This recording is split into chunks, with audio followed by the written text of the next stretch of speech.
Math 1 features of functions practice. So here's the rundown. It's going to go similar to the way the daily check and the warm-up went. You guys are going to have time to do a problem, and then we will go over the problem and you can check to see how well you did. And hopefully as you keep going through, you get a little better. Okay. So if we take a look at this, you should have already done this, or now would be the time to pause it and to do this. Give yourselves about 5 minutes, and then we'll see how well you did. Alright, so you should have that done now. It should have been paused and you should have got that done. So let's take a look at this. So we're given the graph here, and we've got to find all these features. So let's first start with the points. Actually, let's start with the other. So looking at this, the first thing we should notice is it's got that exponential shape, doesn't it? Okay. Now, if we look left to right, is it a function? Well, as we would, if we were to draw that vertical line and run it across, it would only ever touch once, right? For every input, we're only going to get one output. So yes, it is a function. Okay. It's an exponential function, so it does have an asymptote. So where does it look like the line that it ends up touching as it goes to the left? Well, it should look like it's hitting that line of, should actually say y equals 1. Make that fix. Apparently I put an x instead of a y. So the asymptote would be at y equals 1. It's never going to cross that point there. It may look like it's touching that line, but it never will. Now, is this continuous? Remember, continuous has two parts. Does it keep going? Which, yes, this one does keep going because of these arrows. But notice that it's not connected. It's a dotted line. So that means it is not continuous. Continuous has to have all the points in between. Okay? Alright, now let's take a look. So, x-intercepts. Remember, that's where it crosses the x-axis. Because we have an asymptote here, it's never going to go below, which means there are none. Okay, sometimes that happens. Now the y-intercept. Where is it crossing the y-axis? Well, that one should be easy to see because I use Desmos, remember. That's a great graphing website or app if you download it to your phone. You can see it's kind of highlighted it for you. So what's that point? That point is 0 for the x value, 2 for the y value, so 0, 2. Now, maximum. It's going to keep going up, so there is no maximum. Minimum, I know you'll want to say the minimum should be this asymptote, but it actually, the way it goes, mathematically speaking, it gets closer and closer to that line, but never touches it. But it does keep going down, so there's actually no minimum either. Okay? Now let's, those were our point notation. Now let's look at the interval notation. So remember, with intervals and with the brackets, it's one variable we're talking about. We're not doing the two variables like a x and a y like we do on the points. Okay? So on all of them, you're going to do the x value except for the range. The range is the only one where you're doing the y values, but the rest are the x values. So, increasing. As we look left to right, is it going up? Yeah, it's going up the whole time, right? So, as we go to the left, as we start, we call that negative infinity. So we start at negative infinity, okay? And then, we just keep going to the right. It's going to keep going up as we go to the right, so we keep going until we call that positive infinity. So it'd be negative infinity to positive infinity. That's pretty much the whole graph, right? So is it ever decreasing? Nope, never decreasing. Okay. Now, positive and negative. Positive, remember, is above the x-axis, negative below. So this is always above the x-axis, so from negative infinity to positive infinity, it's always above the x-axis. Apparently I should have made my brackets a little bigger for myself. So is it ever negative? Nope, never. Okay. Now domain, remember, domain is all the x values. Well, this keeps going to the left and keeps going to the right, so it includes all the x values. So from negative infinity to positive infinity would include everything. Then the range. The range is never going to go below 1. That's our lowest point. So it's we can put a 1 here as kind of our boundary. But it's going to keep going up and up until we get to positive infinity. So it would go from 1 to positive infinity. Okay? So there's our first one. Hopefully you did it pretty well. If you need a second, ask your guest teacher to pause it so that you can get this all down. Hopefully you noticed any mistakes in your thinking or in your actual doing of this, if you had any. Hopefully you didn't, but if you did, that's alright. That's why we're doing this a piece at a time. Alright, now go to the next one. Okay, so pause the video, take a few minutes, about 5 minutes, and do this one. So pause the video now. Alright, so you should have had some time to do that one. Let's see how we can do on this one. Alright, first thing to probably notice is this point stops right here.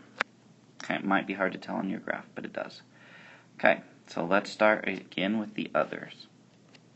So, is this continuous? Well, it keeps going to the left. It does stop here, but because it's not dotted, it contains all the points here, you could say yes, it's continuous. Some may argue that because of this point right here, it's not, but I would call it continuous. Is it a function? Well, for every input, is there only one output? In other words, for the graph, could you do that vertical line test? Yeah, if you ran a line across here, it would only ever touch in one place. So yes, it's a function. Does it have an asymptote? Well, it's definitely not exponential, so we don't need to worry about that one. Alright, now let's take a look at our points. So remember, the points are an x and a y. So, do we have any x-intercepts? Yeah, we actually have two of them, don't we? One right here at negative 5, 0. And then we actually have another one, don't we?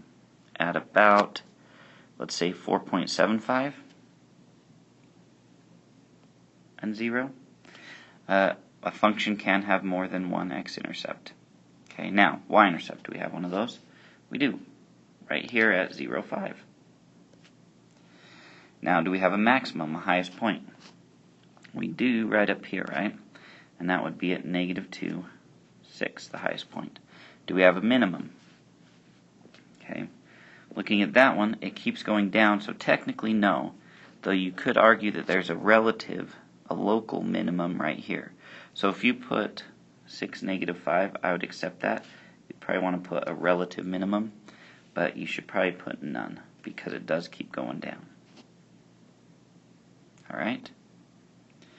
Okay, now let's take a look at these intervals. Remember, intervals deal with one variable, range deals with y, the rest are going to use the x's. Just like on a football field, that yardage line, we don't care how high or low, we're just looking at the yardage line. So, increasing.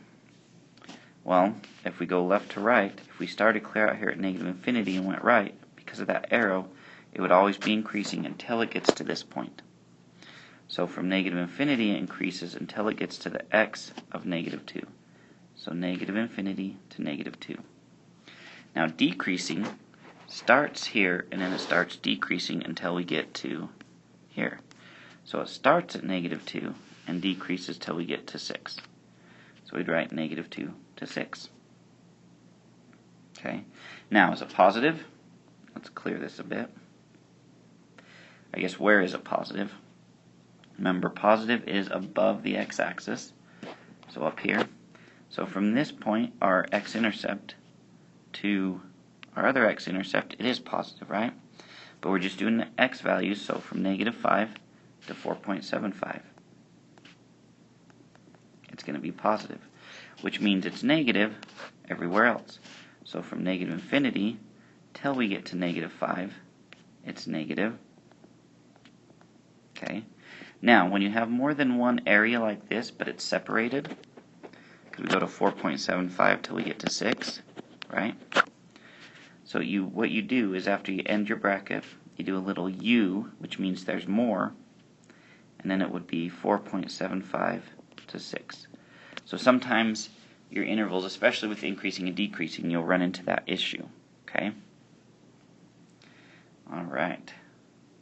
Now for our domain, okay, how far to the left did it go? Well, it went out to negative infinity, and then it keeps going until it gets to 6. So our domain, negative infinity to positive 6. Our range, remember, how low did it go? Well, it keeps going down to negative infinity, so it starts at negative infinity and makes it up to positive 6. So negative infinity to 6. And there's the second one. Hopefully you did better on this one. And if not, well, keep trying. Now, on the next ones, we're actually going to give you the features and have you draw the graph. So it may not look exactly like this in some points, but it should be pretty close. Okay? Now, here's the thing. If we don't quite have enough time in class, make sure you take this home and finish it at home. And chances are, hopefully you're paying attention, there'll be some sort of quiz, some sort of way for me to check to make sure you guys are getting this when I get back next week. So, let's start off with the points. They're probably easiest. So we've got an x-intercept at negative 5, 0. We've got a y-intercept at 1, 0, 1. We've got a maximum at 7 and 2.5. So 7 up to 2.5, about right there. And we've got a minimum at negative 6, negative 2.5, which would be about right there. Okay? Now, that gives us some points. It says it's not continuous, so it's got endpoints, and it might not be the whole line, it might be dotted. But it is a function, so it's not going to curl around it. It has no asymptote, so we know it's not exponential. Now, for increasing is going to happen from negative 6 to 7.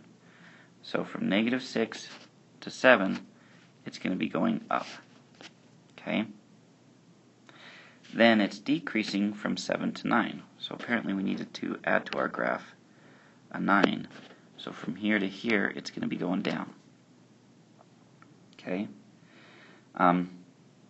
It's positive from negative 5 to 9. So from negative 5 to 9, it's going to stay. So it's never going to cross the x-axis when it's coming down. Okay. Now the domain is negative 6 to 9, so it's never going to go beyond these 2 points. Okay, we'll see our graph within that whole area. The range is from negative 2.5 to 2.5, so it's never going to go below that or above here. So it should probably look something like this. So we start at negative 6, draw some dotted lines going through our points till we get to that maximum. Then it's going to come down. We don't know how sharp, but it's gonna stop there at 9. I shouldn't have went further. So it should look something like that. Okay. So hopefully you guys did pretty good on it. Got something similar to this. Okay. Now let's see exactly what it looks like. I graphed this and then did the feature. So let's see how I did. Well, not too bad, right? I went a little steeper right here, but not too bad. Now you'll probably say, well, duh, Mr. Ios, of course you should have got it right because you're the one that did the whole thing. Yeah, but hopefully you got something pretty similar to that. Okay? Alright, last one. Hopefully you guys got time to work on this one. So pause it right now. Okay, let's take a look at this one and do as best we can. I'll go as fast as I can because you probably are getting pretty close to being out of time. So 2x intercepts at negative 2 and at negative 0.5. Okay, so negative 2 and negative 0.5. Y-intercept at 0, 1. Okay, maximum at 3, 7. Well, it jumps up high, doesn't it? So that's my highest point. So look at our range, negative 1 to 7. That's the highest point, right? Makes sense, our maximum, highest point. Okay, our minimum, negative 1, negative 1. So our minimum's down here. And once again, that's our lowest point. Now our domain, negative 10 to 6. So we'll actually go out here, negative 9, negative 10. So we'll go from here to positive 6. So that's where our graph should live, within that area. Okay. Now, it is continuous, so we'll draw the line. It is a function, so it won't curl back. It's not exponential because there's no asymptote. So we've kind of dealt with the range. We know it's going from here up to here. So it's almost like you could make a little box here. And you know that our graph is going to be within this box here. Okay? You kind of think of it that way. Now it's increasing from negative 1 to 3. So that's our lowest point. So it's going to be going up here like this somehow, right? Okay? decreasing in two places. Okay, it's positive from negative 10 to negative 2. So negative 10 is going to have to start somewhere up here. And it's going to go down to negative 2. Okay, where it's going to start, I don't see any indication of where it's going to start. But it's decreasing, so I know it's going to come like this and somehow be up, but it can't go higher than 7. So maybe right about there. Okay. It's also positive from negative 0.5 to 6. So in this area, it's also going to still be positive. It won't drop below. Okay. Negative from negative 2 to 2.5. So that little area, we got that. So now it's decreasing from 3 to 6. So somehow it's coming down too. Okay. So it should look something kind of like that. Okay. Now, should we see how I did? Alright. So, here's what it should have looked like. Okay, so I obviously went way too high at negative 10. And I kind of curled down, which, hard to tell, right? And I went up and then kind of curled again. Okay? So, not quite exactly the way we did it, but if you'll notice, it is that same basic shape. Okay? So that's how we can use those features to help us understand the graphs, to talk about them. If you still didn't have enough time, make sure you watch this over the weekend, finish this. If you got it finished, hopefully you did, you can hand it in now. And have a good weekend.